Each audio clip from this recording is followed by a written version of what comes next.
रायसुआरे football tournament उद्यापित Keonjhar जिला सदर block अंतर्गत रायसुआ पंचायत रायसुआ खेल पड़िया 32 टीम नहीं खेला जाउथुबा रायसुआ फुटबॉल टूर्नामेंट आज उद्यापित होईछि। उद्यापनी दिवस रे मुख्य अतिथि भावे तेलुकोई विधायक डॉक्टर फकीर मोहन नायक, सदर थाना अधिकारी अमित भूया, केन्दुझर ट्रक मालिक संघर संपादक प्रदीप बारिक, विवेका महांत और गोपीनाथ राम जोगदे खेलाड़ी मानकु उत्साहित करथिले। विधायक खेल पड़ियार उन्नति करबा पई प्रतिश्रुति देइथिले एवं आगकु वर्ष वर्ष धरी एही टूर्नामेंट चाली रहिबो बोली कहिथिले। एही टूर्नामेंट रो फाइनल मैच रे कटलोपसी एकादश और शिभांश स्पोर्ट्स क्लब मध्य रे अनुष्ठित होइतिबा बेले शिभांश स्पोर्ट्स क्लब को हराई कटलोपसी एकादश चैंपियन होइतिला। देखंतु आज आमर केन्दुझर जिलार रायसुआ खेल पड़िया आज तांकर 29तम फुटबॉल टूर्नामेंट रो उद्यापनी दिवस 1995 मसीह से खेल स्टार्ट करथिले आ खेल को मध्य जारी रखिचंती। आज ये खेल रे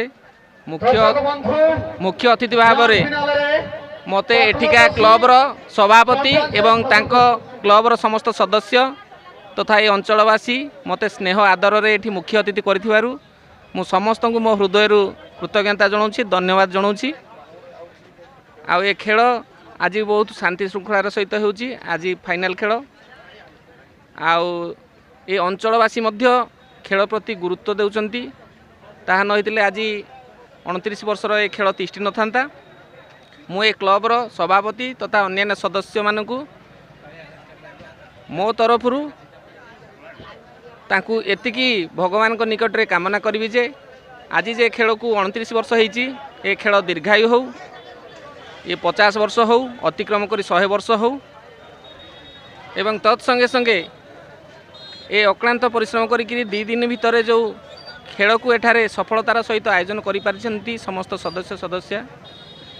तांको पुणी थरे मो तरफरु धन्यवाद देई तांको ए खेल केमता चिरस्थायी करंतु एवं तांकर जे गोटे दाबी थिला कि पंचायत रे ए खेल पड़िया को केमता गोटे मिनी स्टाडियम रे परिणत करिया पई जेहेतु आम दल भारतीय जनता पार्टी एवं सरकार रे अछि, आम जिलार नेता तथा राज्यर नेता